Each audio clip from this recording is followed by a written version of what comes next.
হিমালয় এশিয়ার একটি পর্বতমালা। এটি অনেকগুলো পর্বতের সমন্বয়ে গঠিত, যা তিব্বতীয় মালভূমি থেকে ভারতীয় উপমহাদেশকে পৃথক করেছে।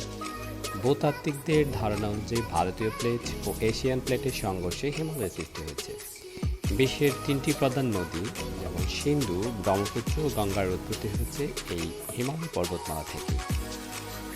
ভৌগোলিকভাবে হিমালয় পর্বত পাকিস্তানের গিলগিতে সিন্ধু নদী থেকে শুরু করে ভারত, তিব্বত, নেপাল, পূর্ব ভারত ও ভুটান হয়ে দক্ষিণ পূর্ব তিব্বতের ব্রহ্মপুত্র নদের দক্ষিণাঞ্চলীয় ভাগ পর্যন্ত বিপুল স্থলভাগ জুড়ে রয়েছে।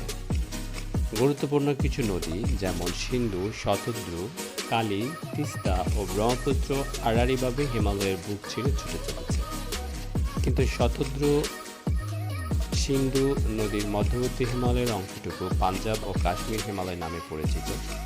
শতদ্রু ও কালী নদীর মধ্যবর্তী পরবর্তী অংশটুকু কুমায়ুন হিমালয়, যা 322 কিলোমিটার, এবং কালী ও তিস্তা নদীর মধ্যবর্তী তৃতীয় অংশটি নেপাল হিমালয় নামে পরিচিত।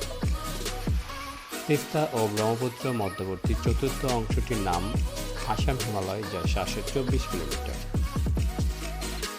আফগানিস্তান, পাকিস্তান, ভারত, চীন, নেপাল ও ভুটান এশিয়ার এই 6 দেশে বিস্তৃত হিমালয় পর্বতমালার বিশ্বের উচ্চতম শৃঙ্গগুলোর অবস্থান রয়েছে।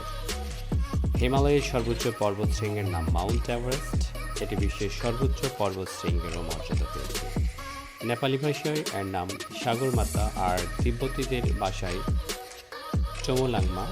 পর্বতটির চূড়া চীন ও নেপালকে আলাদা করেছে। 1955 সালের ভারতীয় জরিপ অনুযায়ী এর উচ্চতা 8,848 মিটার, অর্থাৎ 29,029 ফুট।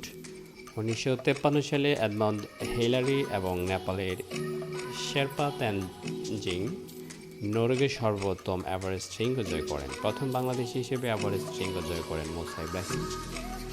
এভারেস্ট পর্বতের পর বিশ্বের দ্বিতীয় পর্বত শৃঙ্গটি ক্যাটুও হিমালয় পর্বতমালায় অবস্থিত। সমুদ্রপৃষ্ঠ থেকে এর উচ্চতা 8,611 মিটার, অর্থাৎ 28,251 ফুট। প্রথম বাংলাদেশি হিসেবে বিশ্বের দ্বিতীয় সর্বোচ্চ পর্বতশৃঙ্গ ক্যাটু জয় করেন ওয়াসফিয়া নাজরীন।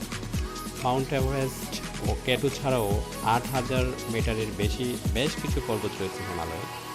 এর মধ্যে কাঞ্চনজঙ্ঘা, মাকালু, ধবলগিরি, অন্নপূর্ণা পর্বত অন্যতম। 7,000 মিটারের বেশি অনেক পর্বতমালা রয়েছে এই হিমালয়ে।